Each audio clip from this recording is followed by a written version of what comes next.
Paco.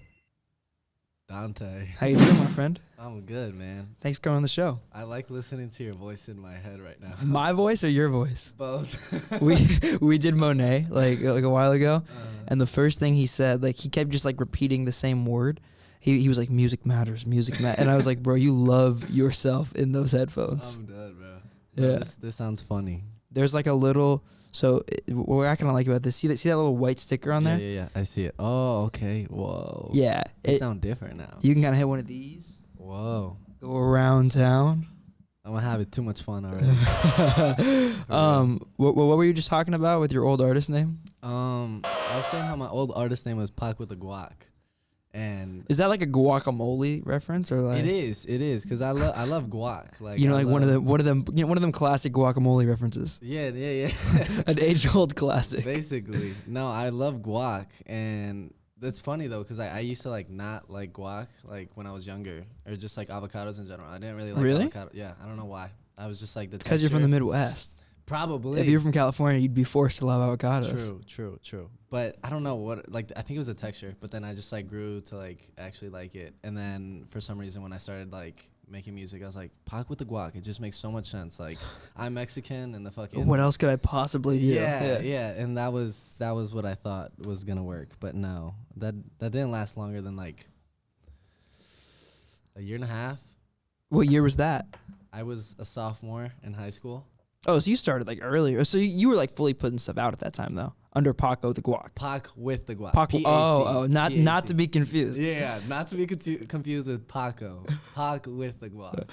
It was wild, but no, I was just putting shit out on SoundCloud. It was just like that was SoundCloud era Paco. SoundCloud era Paco. Oh, so how long after did Paco come after Pac with the Guac? Man, I think I switched it up. What was it? You tell me. No, I'm kidding. You tell me. You're Paco. We have to know. Some Nardward fucking moment. Oh, it switched up. No, I'm kidding. No, it was, I'm pretty sure it was senior year. It was senior year of high school when I was like low-key trying to take my music more seriously. And I was like, all right, I can't be Pac with the Guac. Like, that's like a little corny. You know what I'm saying? Was that, so do you take in all your music under Pac with the Guac or you change the name? No, it's still there. Like, whoever like finds it, it's still under Pac with the Guac. Like, that music, I put out a full album under Pac with the Guac. It is there. You can listen to it, whatever the fuck you want. I feel like it can't be that difficult to find. There can't be that many other Pac with the Guacs. There wasn't. I'm pretty sure there wasn't. I don't know. There might have been like another couple, but like I swear to God, I felt like I was the only one. But no, it's still there. All the music's still there. That's low key the genius of the name. Like now, like management's like scrambling to give you an original name that's more searchable and like SEO and shit. And the whole time you just had to add a the Guac to your name. The Guac, yeah, and that's it. No matter what it is. Yep. There's so many Pacos out there. There's so many. Yeah, that's true. That's it, you know. But with the Guac, I don't know that many Pac with the Guacs. I know. Dude, okay, so I love Tidal. I use Tidal. Mm-hmm. Think about Tidal. I use it because I'm attempting to make a living off of artistry, and I don't feel right. Yeah. Using Spotify if they don't pay artists fairly in the slightest, especially when like they're like 30 times of a bigger platform than Spotify is. Type shit. Or than Tidal is, but they pay the artist like 1/7 the revenue. So, but anyway, where I was going with that is I love Tidal, but there's a lot of problems with the platform. It's like very inferior to Spotify. And when I looked up Paco, I look up your name, right? And I can click it and it's like a picture of you or whatever.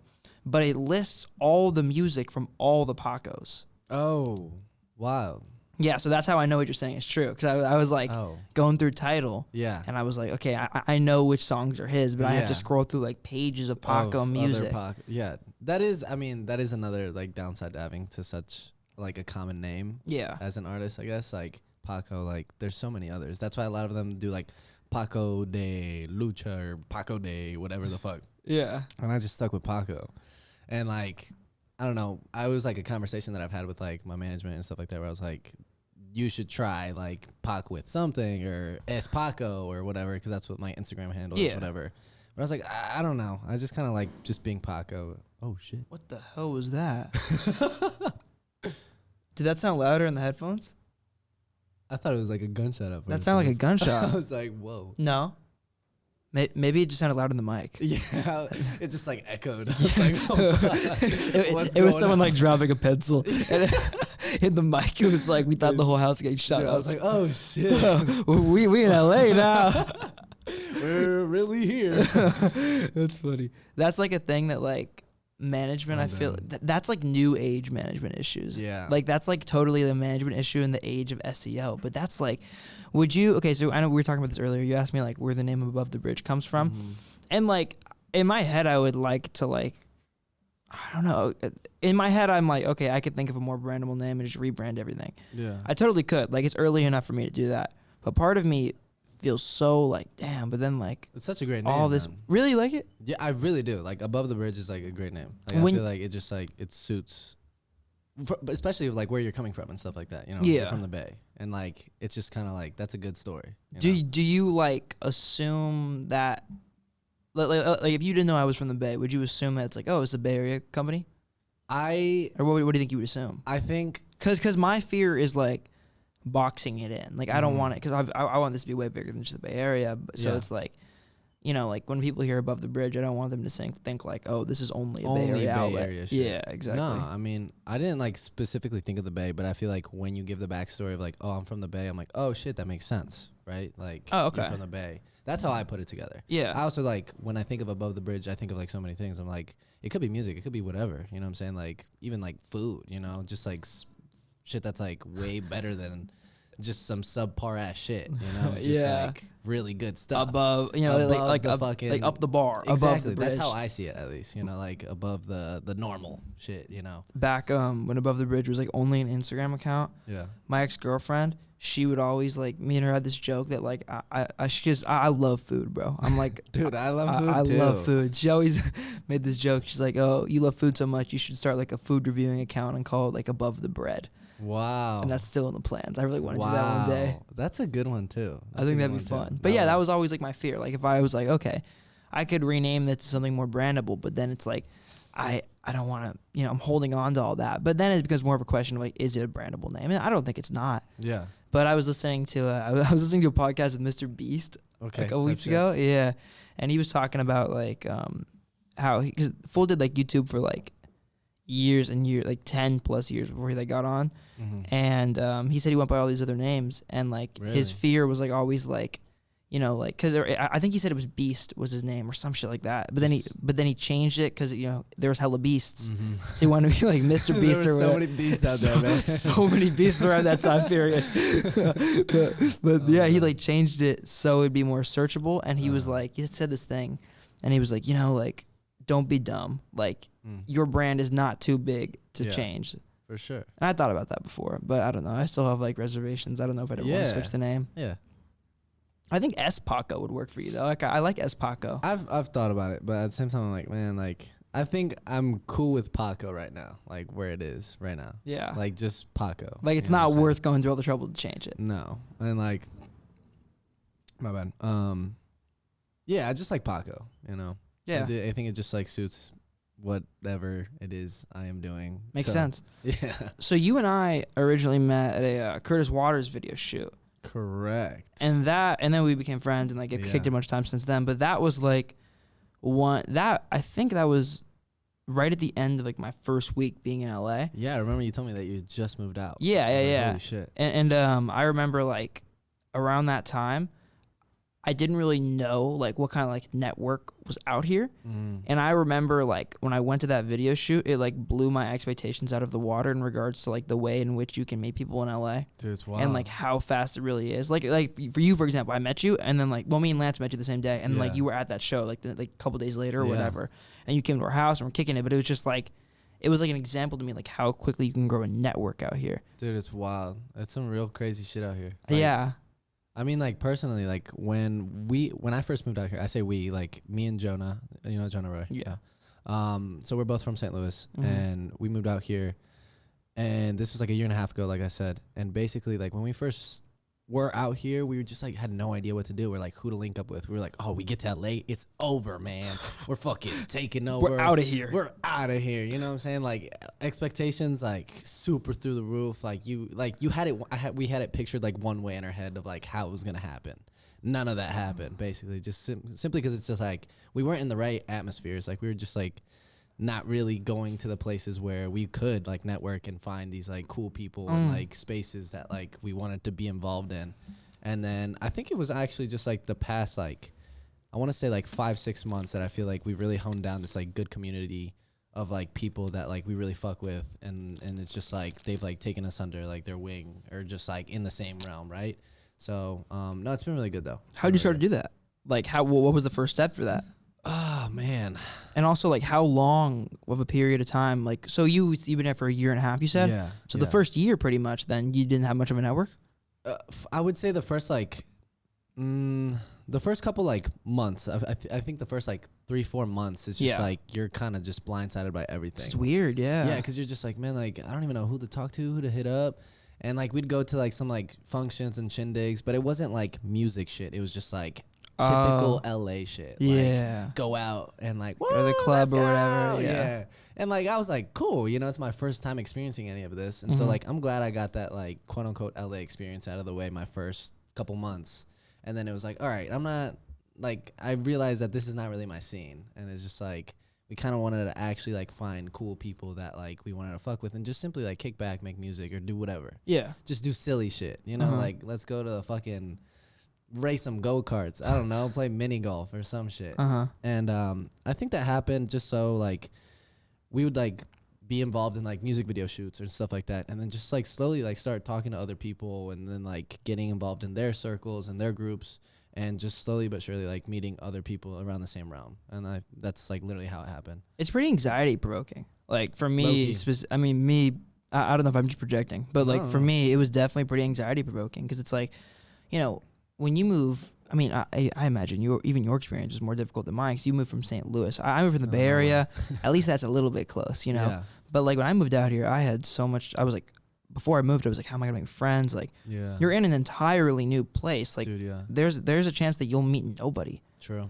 You know? True, but I think I got really lucky. Like, Lance, like my roommate, shout out to Lance. He's very, very... like good at talking to people. Yeah. So I made a lot of friends through him, and he also had a lot of friends out here. But I feel like now I definitely have a network out here. Dude, yeah. But that was really, really like anxiety provoking in the beginning. Like going to that Curtis Waters shoot and stuff like that. Oh no, well, not really that. No. But just like, it wasn't even like going out and doing stuff. But just like the thought of like meeting people. What if well, yeah, it was like, what if I never make friends out here? Yeah.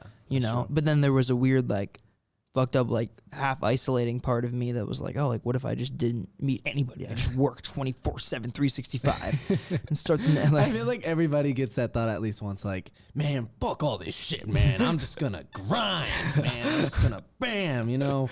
But it's like, man, I think what really matters is just like surrounding yourself with like good people. Yeah, once you do that, it's like everything else will just fall into place. Like like this is some real shit that I feel like I've learned like recently, in a sense of like, I keep my circle tight like my booty hole type shit. Like that ass is just like, bro, like I'm for real. It's just like, man, you got to keep your real ones close. You know what I'm saying? And it's like, you got to make sure you feel good with like the people that you surround yourself with. If not, it's like, man, I just want to be silly around all the people that I surround myself with. Yeah. You know? If like we're not all silly, then it's like, I feel that. I feel that. You don't also be serious. You know? Well, you also want to be around people that you can like always be yourself around. Exactly. That's like just that. Thing. It's just like outside of music, outside of all of that shit, but like I just like love a good relationship that I can like, you know, continue to build. Yeah.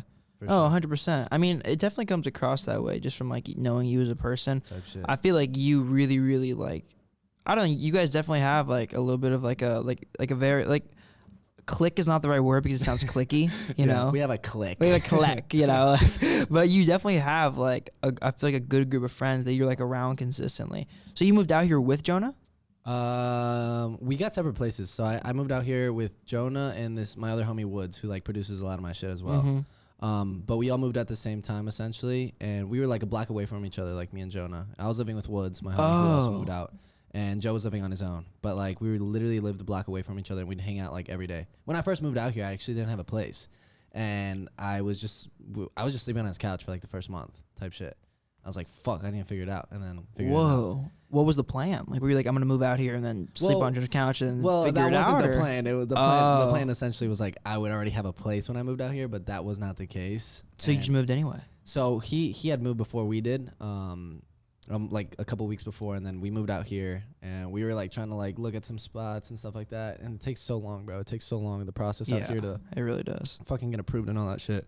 So we were just staying at his spot for like a fucking month, and then we found it a block away from his, and that was it. That's crazy. That's a really good friend. Yeah, man. Shout out Joe for real. Shout out Jonah. Yeah. Is he from St. Louis? He is from St. Louis. So you guys like grew up together type shit? No, I actually didn't. I had heard of him in like sophomore year. So like when I kind of like first started making music, I heard of him like sophomore year. We had a bunch of mutual friends. We went to different schools, but we had a bunch of mutual friends. And I found out about his music. I remember I was just like carpooling with my homie to school, and he was playing one of his songs. Don't Fight, actually. It was like crazy. It's probably still on SoundCloud. But it was like crazy to me because I was like, bro, what is this shit? And he was like, bro, this is Jonah. This is my homie. And I was like, no way. And I was like, I literally like immediately DM bro. And I was just like, bro, we got to make music. It's like the corniest DM ever. It's like on some like, oh, me, bro, we got to work. We got to shit. Like mad emojis and shit, you know? Just like, oh, me, bro. Little monkey, like, yo, we got to work. Like fake emojis and buddies. The fire, the 100 emoji, like, we got to work. The cash with the wigs. Yeah. Bro, we for real got to get some, man. We got to work, bro. Bro, we got to get in the lab for real. It was literally like that. And then we made 3 songs without like actually meeting each other, or 2. But you both lived in St. Louis? Yeah, we both lived in St. Why Louis. didn't you just meet up? I don't know. It's all some internet shit. Yeah. Yeah, we were just he just sent me like a song because it was just like I DM'd him and then he responded, and then bro was just like, yeah, I'll send you anything like I got if like we end up like working. And I was like, all right, bet. And then like a couple weeks went by, and then he like sends me this Sunflower by Rex and Orange County. And we did like a cover of it, and then I like spit like a verse on it, like just an open verse, and that was like our first like song we did.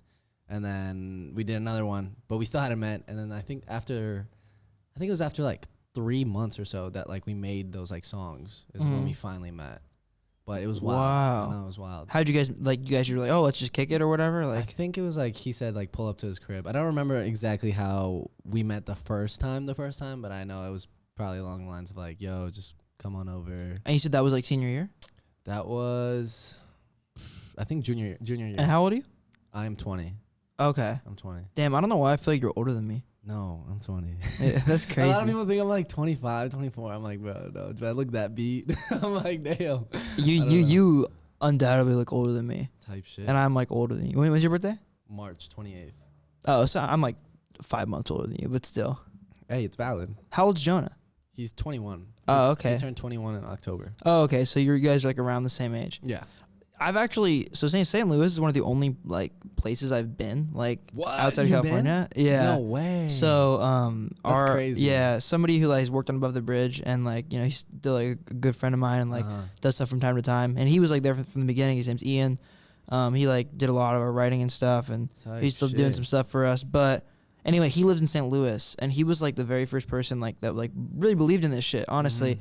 And so I met him. He was like a fan of just like what we were doing. I think it was like right after we started the blog. Damn. Shout out to Ian. Yeah. But for real. But he was like a fan of it like right after we started the blog, I think. And then he like DM'd me one day and was like, oh, like I'd love to like start writing. And then he started writing for us, and then we just started doing all kinds of shit. And he's been there with me from the begingetting. So I flew out to St. Louis to meet him, and we just kicked it for like a week. I stayed at his house. But I want to say, I think about a year ago, actually. I think it was like, whoa. I think it was, or maybe it was a little longer than that now. Imagine we would have. I think it was March. Like, crazy. Yeah, bro.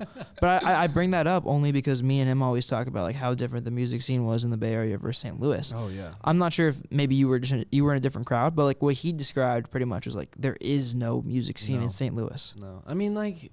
There is, but I feel like because there's no venues in St. Louis. Is what he was saying. No, there is. Oh, there are? Yeah, there's good venues you can do like to start with, and then like build off and like make your way up, if that makes sense. But I mean, I feel like the scene there is just like very reserved in a sense of like not a lot of people like work with each other, and like if you really like want to take music seriously, most of the time you have to like branch out, go to Chicago, go to New York, go to LA. Yeah.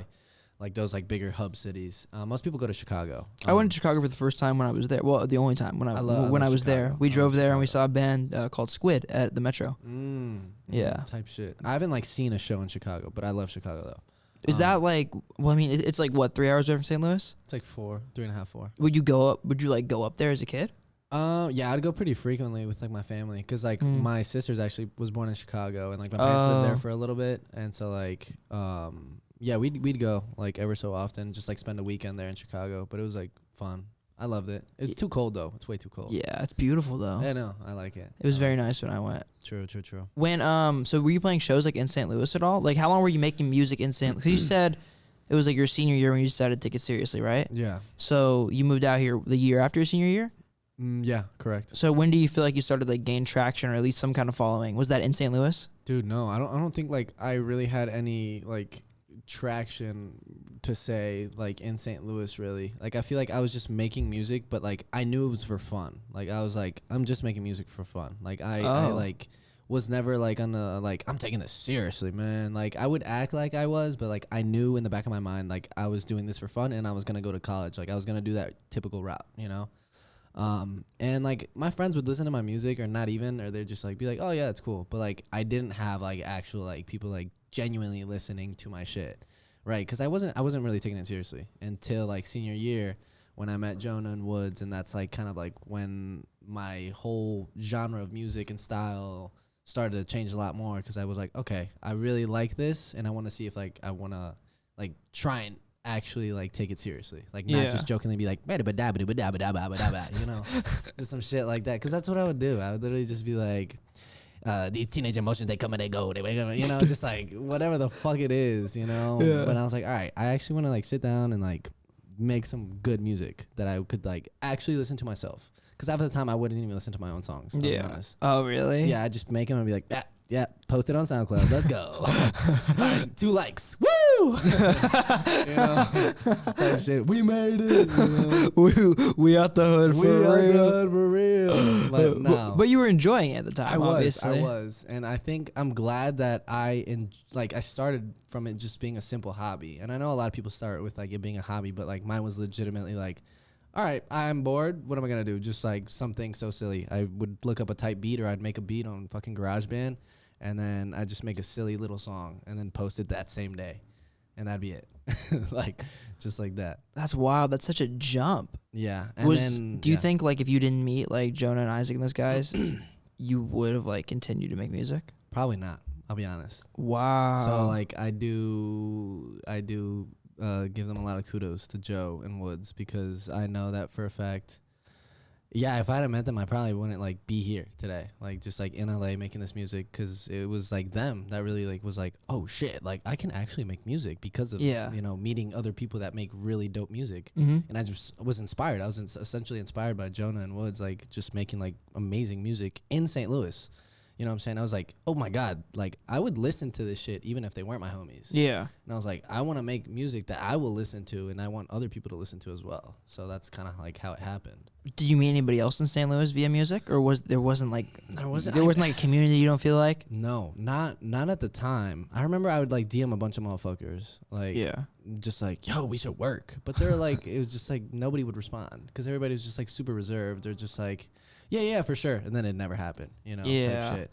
But like I said, there was like really no scene. I went back, like I said, just recently, and there's like a scene now. I feel like there's like an actual scene, like a music scene, which is crazy to me, because I'm like, I wish I would have been involved in that, because like there's just like so many like up and coming artists that like I'm like, damn, your music's cool.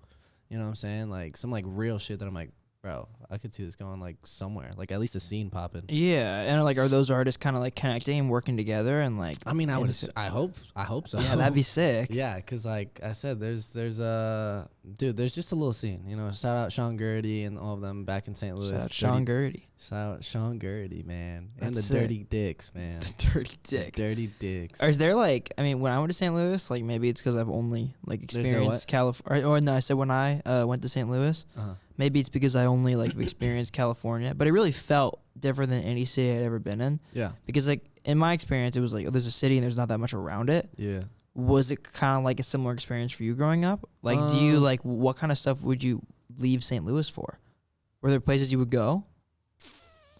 Like for fun? Swing around Funtown. Dude, swing around Funtown. What's that? It's basically like this place, and it's just like go-karts, mini golf, batting cages, and just like an arcade. Oh. And it was just like a little weekend, you know. It's like Yeah. in Fenton. It's like kind of like in the suburbs, like where it's at. But yeah, I mean that would be like the little getaway, I guess. Yeah, but there wasn't a whole lot. I mean, there's stuff to do. There's definitely stuff to do in St. Louis, and I feel like now that I went back, I was like, oh shit, like the city's like growing a lot. That's really cool. From like what I remember and whatnot. But I mean, like growing up, there's always stuff to do. I feel like, but it just depends on like where you're at and like what part of the city you're at, type shit. But no, there's always some shit to do. That makes sense. The food there is amazing. Yeah, dude. Oh my god. I had crazy. There were a bunch of Midwest things I didn't know existed when I went out ravioli. there. I was just about to say that, bro. Fried ravioli. Yep. I was like, he took me to what's the pizza place that makes the fried raviolis? Emos. Yep. Yes, bro. He took me to Emos, and I was like, what the fuck is this cracker shit? pizza? Yeah, I was like, it was so weird, dude. It's good, bro. And there was like, that blew my mind. There was some other stuff. I don't remember. That was the one I really remember was fried ravioli. Okay. Took me to Emos, and that blew my mind. But there were. Did you try like any Italian spots like Joya's and no. stuff like that? It's like this like crazy. Yeah, it was you weird. gotta go back. Yeah, dude. We gotta go back. I'm kind of down. We gotta go if you back. come to the city. Bro, yeah. We gotta go. Aren't you? You said you're going to SF, right? Yeah. I'm going next week. Why?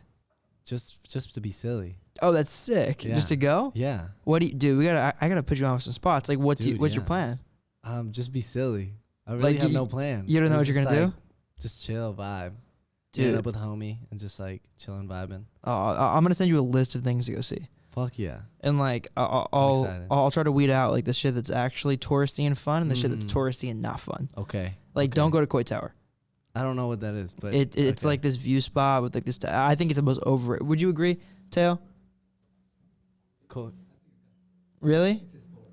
Yeah, it's historic, but I feel like that's the only appeal.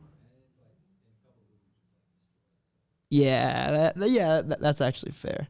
I don't know. I don't think it. I don't think So it it lives just has the a hype. little bit of history. Walk the Golden Gate Bridge. Okay. That's one of the cool touristy things. I tried mopeding the Golden Gate Bridge, but that didn't work out. Why not? Because it's like the electric ones that you can rent out, but they don't let you go on the Golden Gate Bridge. Oh, you can't? I didn't know that. That shit pissed me off, bro.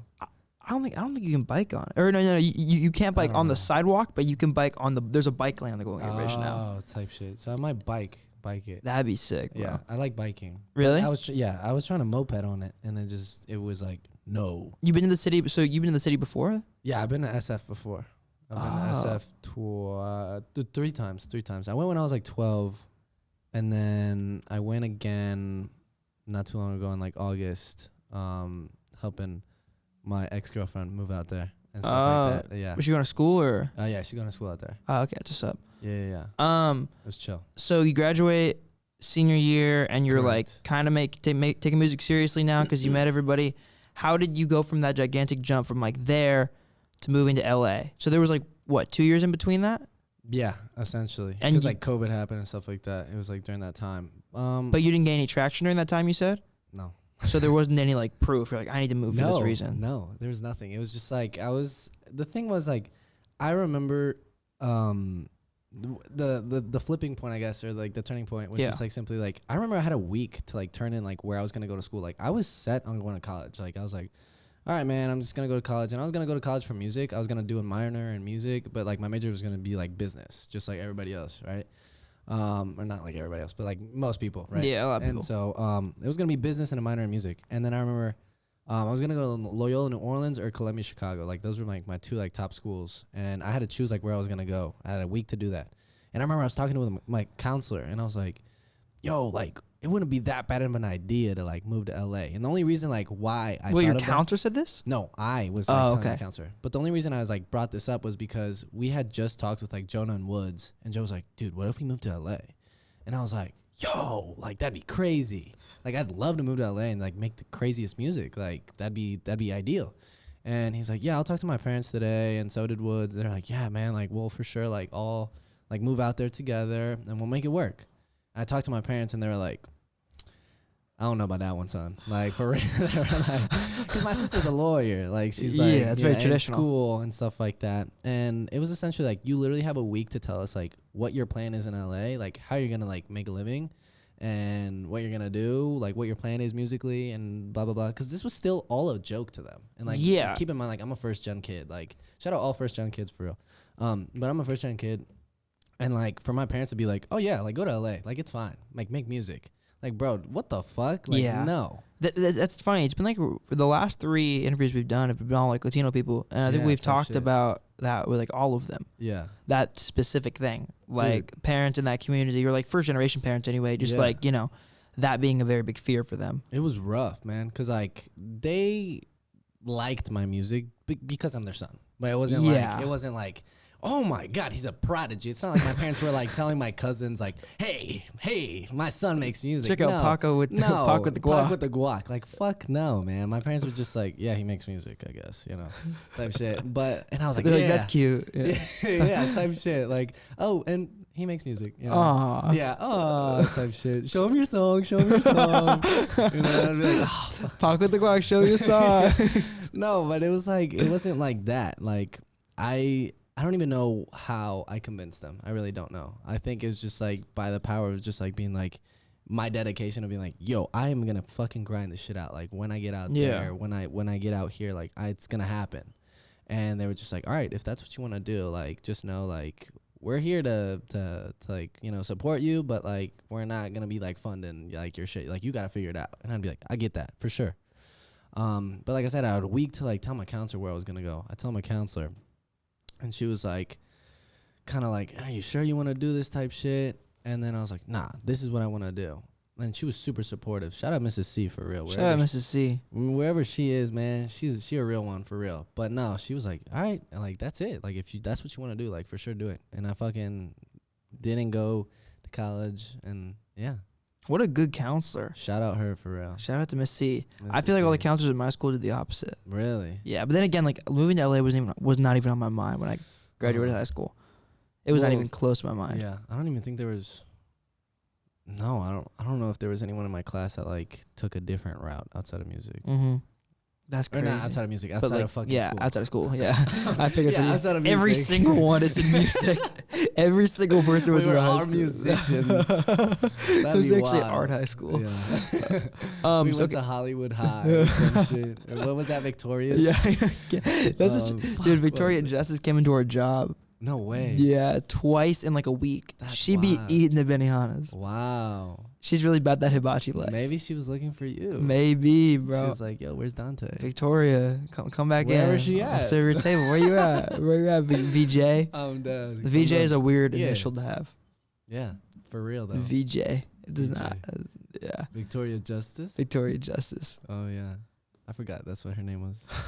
Okay, so you move here though, and like when did you first start getting like actual traction? Like kind of growing the base that you have now? Dude, that's a good question.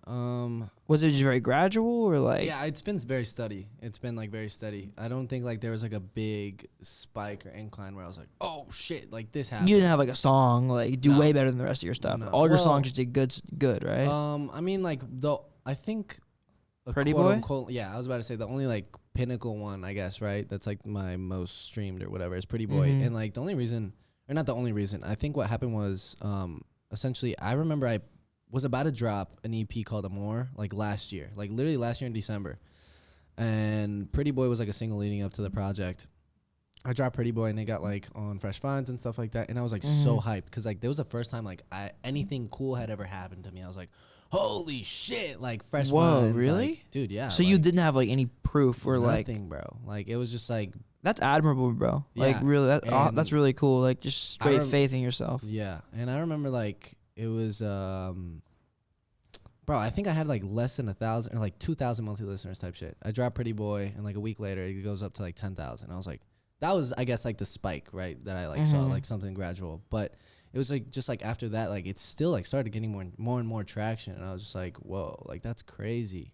But Pretty Boy was like the pinnacle one, like for me, I guess, that I like actually started seeing like people like fuck with my music. Yeah. Cause like prior to it, it'd be like, oh, okay, like music's dope, but like, cause I only had one song out. It was Lonely Boy.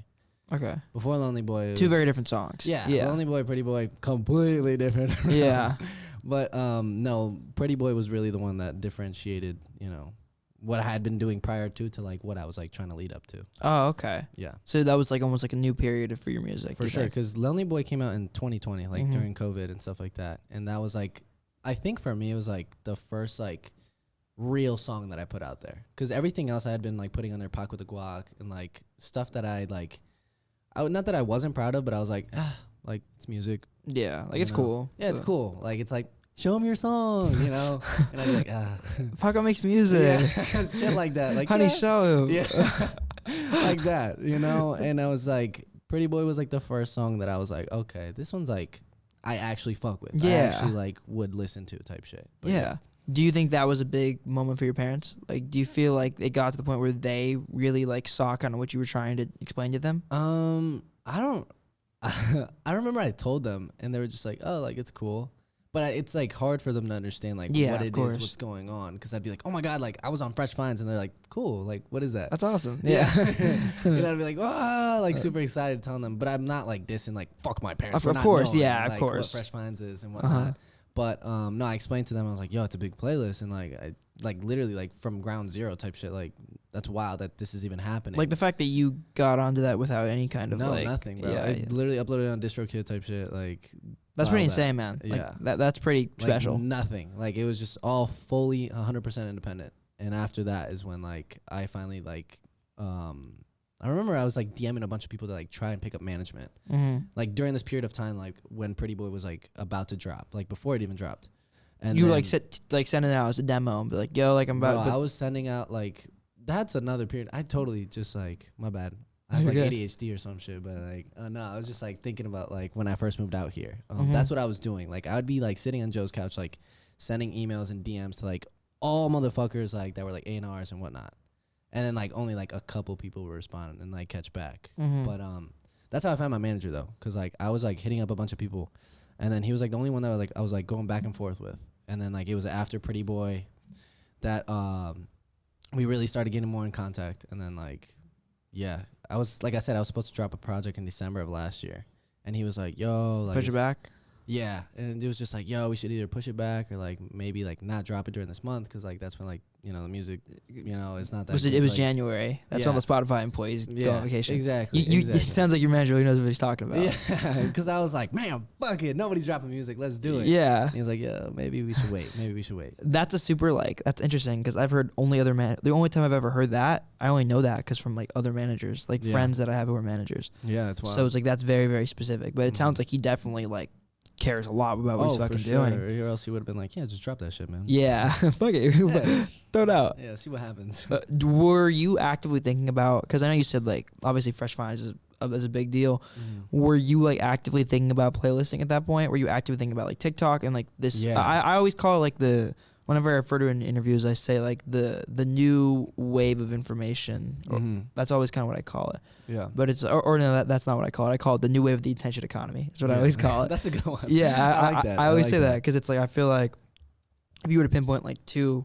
Mhm. I mean, maybe there's things I don't know about 'cause I'm not a manager or whatever, but like, if you were to pinpoint like two really, really important things, I think that almost every single artist that is very successful now or like is growing steadily, Yeah. like gets right, it's usually TikTok and playlisting. Yeah, Were you true. actively thinking about those things at those times? Dude, 100%, bro. I remember like I was like grinding TikToks and like just posting them every fucking day and just like thinking about playlists as well and like trying to see like how I could get on these playlists and like what it would like entail, right? Like how do I reach to these people? Because you know how sometimes they're like, oh, you gotta like upload your song like 3 weeks prior, Yeah. and then blah blah Pitch blah, it, blah, blah, everything, do yeah. all that shit. And so I did all that, and I was like posting TikToks, but my TikToks were like shit, like they were like getting like 30 views type shit. Yeah. And I remember like Joe at the time is when his like TikToks started blowing up when he was like coming out with Pressure.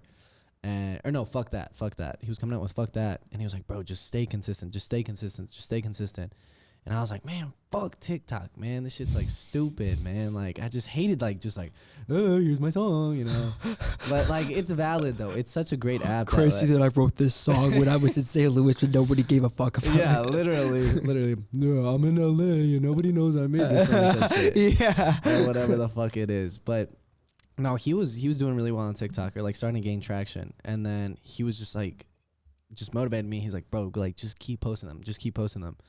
And my TikTok did not crack until like the following year in like January, February, when like I had my next song, Cellular, and like that's the one that like really started cracking together with like the TikTok shit, whatever the fuck. But like prior to like Pretty Boy, I was like posting on TikTok, no traction, nothing. Wow. Nothing. Like I would post it like every day and just like trying to see if it worked. That's crazy. Nothing, bro. And it was just like I said, what happened, I would just like post TikToks and nothing would happen. But it just got playlisted for some reason. I was just like, oh, cool. Wow. I wouldn't think that because I don't know. In my head, like Pretty Boy is such like a, I don't know. Is it? Would it work? I'm trying to think like would that song work on TikTok? Because I love that song, man. Like the horns in the beginning, like the cool Spanish dialogue. Yeah, I love that song. Shout out Josiah on the drums. Shout out Josiah. I mean the drums, the fucking trumpet. God damn it. Yeah, he did the drums, bro.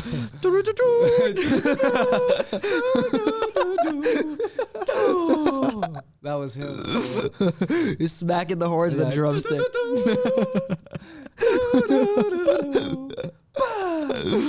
Josiah, that's really him, though. Yeah, dude, I want to talk to you about that song because I feel like that intro specifically, bro, is so there's so much going on. There is a lot going on. Like there's the horns, and then you have like the whole like before the na na na na even comes in, you have like the Spanish dialogue. Yeah, that's my sister. So what she's saying and like what she's talking about? Oh fuck, no, I forgot what she says. I forgot. Oh, she was talking about love. Yeah, because it's supposed to be off of More. Yeah, which means love. Yeah, it was supposed to be from the EP of More. But like I said, that never came out. And that probably never will come out.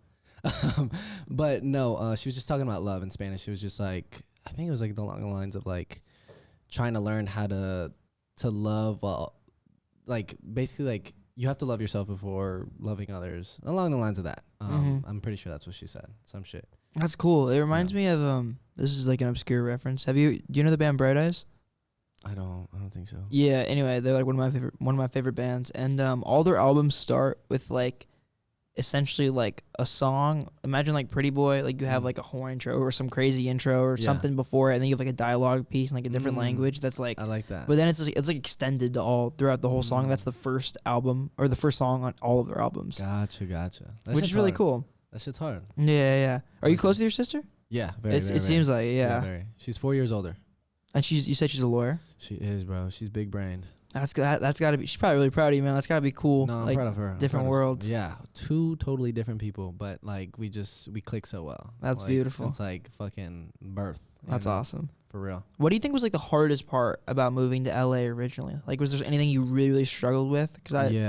I'm a big family guy. Like just like in general, like I love my fam and shit. And it was like hard, just like I don't know. Like for me initially, like the thought of coming out here, like I was like, let's go. Like I'm independent. Like I can do it all myself. Yeah. You know what I'm saying? But you get hit with like a lot of realizations, you know what I'm saying? You'll have like sensory breakdown sometimes and you're like, fuck, what the fuck? You know, but it's like it was a learning experience, I think, for like the both of us, both my family and I. Just to like, you know, we're growing. We're growing up, man. You know what I'm saying? It's like you moving from the Bay to LA type shit. And it's just like me and my sister are both like older now, you know, we're not kids type shit. And it's just like we're trying to live our own life and trying to pave our way in this world type shit. Not to be corny, but like literally just that shit. Yeah. But yeah, that's essentially what it was. Like essentially, just like trying to like, you know, be able to stay in contact with my parents, but also like, you know, being out here and they're over there. But yeah. Are you like to support yourself out here, if you don't mind me asking? Have you just been working like odd jobs and stuff? Yeah. Oh, okay. So kind of the same boat that I've been in. You work at a restaurant? Yeah. No, currently I'm unemployed. Not because I want to be, but because like when I went to the Lou, when I went back home, I was like gonna be gone for a month, and I like was just like, yeah, I don't think it's working out anymore. Shit. And plus, I'm like moving into my new apartment soon, so it's just nice. Like, and I don't have a car, so like that's another thing. Yeah. So I'm just like trying to figure out wherever I move, I need to like find a job around that. I know you told me about your old apartment situation. I know we probably don't want to speak on that on this, but that you definitely. I'm happy that you found a spot. Yeah. How long did it take you to find a new spot out here? I'm like currently, it's still in the works. Yeah. But I saw. It's fucking hard, man. Dude, I saw it on Sunday, and then they'd say they'd let me know by like today, tomorrow-ish type of vibe. So Oh, beautiful. crossing fingers. I'll cross my fingers for you, brother. Dude, thank you. Of course, dude. Your music from like a genre lens, I feel like it feels very you. Okay. Because I feel like everything you make, and this is just, my outside perspective as a fan of your music and a friend. Yeah. I feel like, correct me if I'm wrong, but most of it anyway is like generally you make very happy, upbeat music. I feel like a lot of your stuff's very upbeat and happy, and it feels like you, like in a big way. What like specific influences you have when you were growing up? Like, what were you listening to growing up that you think like brought that out of you musically? Did you grow up on like what kind of genres of music were you listening to growing up, and like stuff your parents were playing around? Man, I think personally, like myself, like what I would listen to would just be the radio. I'd always like listen to the radio all the time. So like, shout out Z1077. Z1077. What a name too, man. That's long. Yeah, Z1077. That's what they'd say. That reminds me of like the classic rock station. Yeah. In, like the East Bay where I grew up was like 95.7 The Bone. Or no, it was like something point something The Bone. There was one back home. It was like 93.7 The Bull. Like that's what it was. It was like a country station. I had a country phase though for a minute. Really, dude. Yeah. Dude, I love country music. I love what kind of country? Dude, I couldn't even. Like new age country music. It was like both, cause it's like, all right. So the reason why is like, cause country music and like Spanish, like Mexican regional music, are pretty similar in a sense of like that Tex-Mex type of vibe and genre of music. So they're like kind of similar. So like my dad would be like, okay, we can listen to music in English, but it's got to be country. And I'd be like, all right, cool, like that's fine. So we'd bump country together. But like anything outside of like stuff in English, like my mom was like a very like big like punk fucking. She fucked with just like everything like, is punk. Like everything is punk. She was punk before I was, bro, for real. Really, dude. She was listening to like rock bands like in Spanish, like Hombres G and shit, like stuff like that. Like, and you said you're first generation. Yeah. So that was all in like Mexico. No. Like that was all. Oh, that was when she was here. Yeah, in St. Louis. But no, she would like put that shit in the house, and like I'd be like listening to that shit, and I'd be like, oh, that shit's hard. Are there any like specific artists that really pop out to you growing up? Because I mean, I have like a list of artists where I'm like, I heard this. My parents were playing it all the fucking time. I think for me, it was because I was with my dad a lot, and I'd like listen to his music. I hated it though. Well, like when I was like younger, I fucking hated Spanish music. I was like, man, this shit's whack, man. But now I appreciate it so much. But I think big artists that come to my mind right now is like John Sebastian, Espinosa Paz. So all Spanish music. Yeah, Vicente Fernandez. Dude, just that whole realm. Intocable, for real. Like, just, like, crazy. Like, but it was mostly for my dad that I'd listen to, like, Spanish music. Because I'd go to work with him sometimes, and bro would just, like, blast the speaper. Yeah. And I'd be like, man, turn the shit off, man. Just put on the fucking radio. But he'd be like, no, if you're working on me, you're fucking listening to my tunes, type shit. But no, those artists stick out to me. That's interesting because that's so different from, like, the kind of music that you make. Dude, yeah. I mean, it's, like, not even close to, like, what I make, essentially. But I think what's like similar is just like the storytelling that they have in like their songs. Like all of the artists that I name are insanely great like storytellers and just like songwriters. Kind of like country music, yeah. Yeah, exactly. And so like I think I've always had a very, I don't know, just like I've always loved like writing and stuff like that, and just like storytelling like that, where it's just like it kind of moves you some type of way.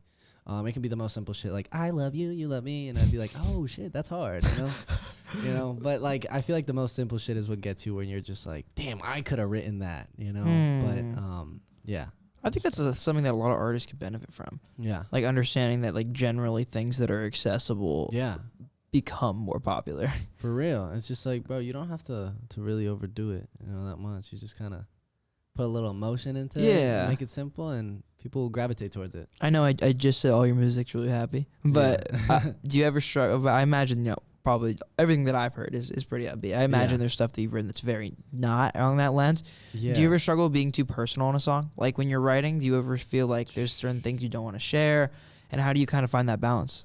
I actually think it's the opposite for me. Sometimes I feel like I'm not like speaking personally enough. Like I feel like, not that I have a lot to say, but I'm like, okay, there's like ways I want to like say something. Because I mean, anybody can be like, I like this girl, and like write about that shit and be like, I like her eyes, like this, like that. But it's just like trying to like find ways of like, okay, what is it like? how I can make it a song and also just like make it something real that's like personalized to me and like make other people feel what I felt during that time or whatever. You know, like bring them into your world. Exactly, because it's very easy to like just do a simple song. Like I said, like I like this girl, she's really cool, and you know we hang out, and you know that's easy. But it's just like when you get more personal and try to like get people to look at your lens through that shit, I feel like is a little bit hard, and that's what I've been like trying to learn to do a little bit more. Even though like I feel like it's somewhat there, but like just like adding a little bit more to that. Yeah, no, that makes perfect sense. Yeah, because I don't know. I mean, correct me if I'm wrong. Not that I'm saying like Paco's always happy whenever I see him, but like Paco is always happy whenever I see him. So it's like, you know, like I don't know, like I don't think that everything has to be overly emotional. For sure, no, for sure. I'm not here saying like I want every song for you to fucking cry. No, yeah. I'm just saying like I definitely like if I want to explore that, like I want to like for sure like do it right, if that makes sense. Yeah. No, I would say you're right. Like most of my music is like very upbeat and happy. But it's fun. You make it. It's so punk, so silly. It's just silly, bro. It's just silly vibes. Silly vibes. If you're not silly and if you're not having fun with it, then what the fuck are you doing? No, you know dude, exactly. People that are too serious, you blew it. No, yeah, I agree. It's funny. I think there's a lot of artists who like. I mean, artists that I've talked to who have always said things like, "I can only write music when I'm sad." Really? I feel like you probably don't resonate with that at all. I feel like it's probably the opposite. I mean, I can write music whenever. I feel like the spark of really, yeah. Like, is it as easy for you when something makes you really happy as when something makes you really sad? Yeah. Oh, like, that's interesting. I feel like the spark of fucking just getting the ball rolling for something like is very easy for me. Like it doesn't take much. Like I can just like listen to something. If I like it, I like it. And if not, not. You know what I'm saying? And then it's like I'm pretty like fast at like making a song. You know, I would say so. Just as like I usually get the melody or whatever, and I start humming something. And I like write towards that, write to that like melody or whatever the fuck that I came up with, and that's basically it. Or do you write pretty much every day? I don't actually. I don't make music every day. I mean, I try to, but at the same time, I'm like people that like, I'm not dissing people that make music every day at all. Yeah. But I'm just saying like simply like me personally, I don't think I could do that because I'd be like, damn, this shit's ass. This shit's ass. This shit's ass. You know what I'm saying? It's like, and I feel like when I make music, I want to make it a time where I'm like, okay. I want to look good, feel good, you know, step in the studio or whatever the fuck I'm pulling up to. Like, I want to, like, make it a time. I don't want to just, like, I don't like going to work. Yeah, exactly. I want to make it, like, an event where I'm like, oh, shit, I'm making music today. You know what I'm saying? Yeah. Whether I make something or not. Because it's like fishing. It's like Woods, my homie, like, told me. He's like, bro, music is like fishing. You know, sometimes you get something, sometimes you don't. And I'm like, I thought about that, and I was like, you're right. That's really well said. Yeah. And if you try to force something every single time, because I mean that's like a good example of like what you told me, what you said your manager was talking about. You had this project, and you could have been on that like, oh, like I'm gonna drop music every single day, I'm gonna drop music every single week type shit. But it's like then like what is special about what you're dropping? Exactly. Because not only is it probably not your best work, but also like there is something I think that really comes like something like, for example, like somebody like Frank Ocean is like a great example of like you can get bigger 6-7 years. Yeah, that's the thing. You can get bigger not dropping music than dropping music. Exactly. I think it's the way you roll it out though. I feel like that is a huge like difference maker with that. I really want to talk to you about your rollout. So you've been teasing 2 p.m. like forever. It just recently dropped. Yeah. You like even before. By the way, I love the track. Thank you. Great. Yeah, man. Super fun. That's one of my favorites. So punk, so silly. Yeah, it is. But yeah, it's like you were before that song dropped. You were teasing a lot, and then you were. I see now you're always posting your story like, oh, stream 2 p.m. today. It's interesting to me like how confident you are with that, which I think is really admirable because I think more people need to be like that with their music. That's what I'm saying, man. Like. Oh, my bad. I didn't mean to cut you. Oh, no, you're good. I was just going to ask, like, is that ever difficult for you to do? Like, just be super forthright and be like, yo, like, stream 2 p.m. today. Stream 2 p.m. today. Man. I feel like people need to do that more. You know, I agree. Like Tyler said that. I don't know if I saw some shit like Tyler said, and it wasn't that was the reason why I started doing it. No, I just started doing it because I was like, bro, like, I don't know why you wouldn't, like, promote your music every day. Or just, like, say, like, hey, I made this song a year ago, but it doesn't matter. You should still stream it. You know what I'm saying? Because it's like people forget, you know? And if it's like a simple story, like even if one person listens to it, they're like, oh shit, I forgot how hard that was, you know? And they show somebody else. They put it on their playlist. Yeah. Exactly. Some shit like that. So definitely just like, I love like promoting my own shit just because I'm like, bro, like why not? Like I made it. Yeah. You know, it's like, or I put it out there and like I want you to keep listening to it. But what I like about like the way that you do it is how straightforward it is. I feel like people often, not that this isn't a complicated thing. Obviously, music marketing is incredibly complicated. Yeah. But I also think like there is a lot that can be gained from you just going on your story and saying, "Yo, I hope you streamed 2 p.m. Today. I hope you're having a good day." Yeah, I mean that's also the emphasis. I feel like a lot of times they're like self notes to myself, where I'm like, yeah, like stream 2 p.m. Yeah, like that's like partially for like the people that like see my story or whatever, but the other part where I'm like, have a nice day, this and that, like be silly today. It's kind of like almost like a little journal for myself where I'm like, okay, like this is what I want to, like this is the vibe I'm on today. That's beautiful, man. Yeah. I don't know. That's just kind of how I feel. I'm like, if that's how I feel, I want other people to feel that way, you know? That's beautiful. Not that I want them to feel the way I do, but I'm like, you know, to have a good day type shit. Yeah, or at least try to. Yeah, exactly. Because not every day is going to be great, but, you know, at least try to live it the most. How do you think you've got that mentality? Like, because I don't know. I started to keep gassing up how much of like a ray of sunshine and a great person you are. But like, you really are, like, your energy transmits like every room you're ever in. I appreciate it. Of course, brother. But it's like, you're just a happy guy. And like, I really admire that about you, because sometimes I struggle to be like in a room if I'm not feeling the best or like not in the best state of mind and like still put my best foot forward. Yeah. Did you think that's something you've always been able to do? Yeah. I mean, I think it's just like a growing process essentially. Like, it's also, I would say more so like a way I grew up. Like I was never really scared to do anything, you know, like if I was like, I don't know, to say I'm going to start playing this sport or do this or do that, like I would set my mind to do it, and I'd be like, okay, I'm gonna dedicate time and effort to like be the best, at least try to be the best. And if I know I can't be the best, then I'll just be silly with it, doesn't matter. But like if I know I can get there to a certain point, like I'm determined to do that. So I've always had like a very positive mindset where I'm like, if I simply can't do something, like I'm gonna find a way to like get over this hump so I can do it, you know. And like I hate public speaking. I'll be honest. Like I hate public speaking, like being in front of a big crowd. But I love performing. You know what I'm saying? It's weird. Do you think it's because it's more energy based? Yeah, for like sure. Like, do you feel more comfortable singing than talking? 100%.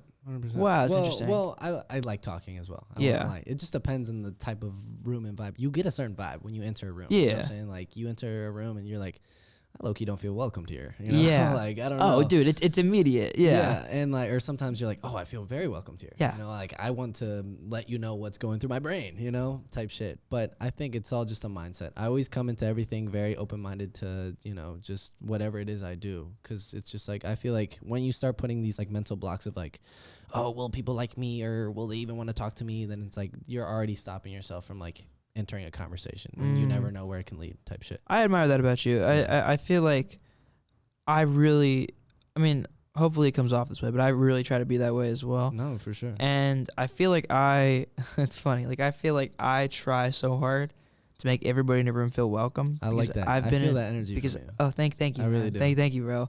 But it's because, like, I think it's because I've been in so many rooms where I didn't feel welcome. Yeah. And I think, like, honestly, like, when I first started doing, like, music shit, man, like, there were a lot of rooms I was in where I'm like, damn, I don't feel welcome here. Like, I feel like I don't belong here. How so?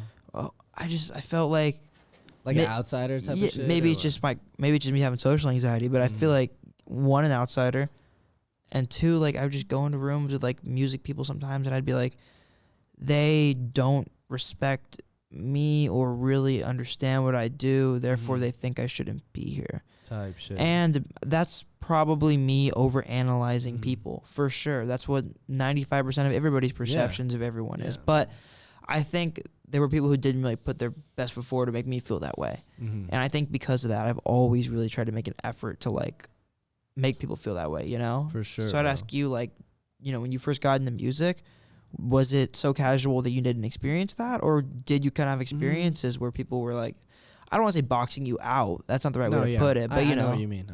The thing is, like, since I started as like it being just silly for me, I never like felt some type of way if it was just like, I know I'm not gonna be involved, you know, saying in something. And the reason why I say that is just like simply because like I said, when I started making music, it was a joke, like it wasn't like serious. So being in rooms that like when I first like started expanding myself and like doing more serious music, it was with Joe and Woods, and they like basically like uplifted my confidence in music making, because like I like was just like, yeah, I make music, you know what I'm saying? It was just a silly little hobby. But like when I started making music with them, I was like, no, I make music. Like I genuinely do make music. Like it's not a joke anymore. And I'd like tell my parents this. Like that's kind of like the flipping point where I had, where I was like, It's no longer just like, oh yeah, he makes music. It's like, no, I want to show you like what it is, this music that I'm making type shit. But my bad, what was the question?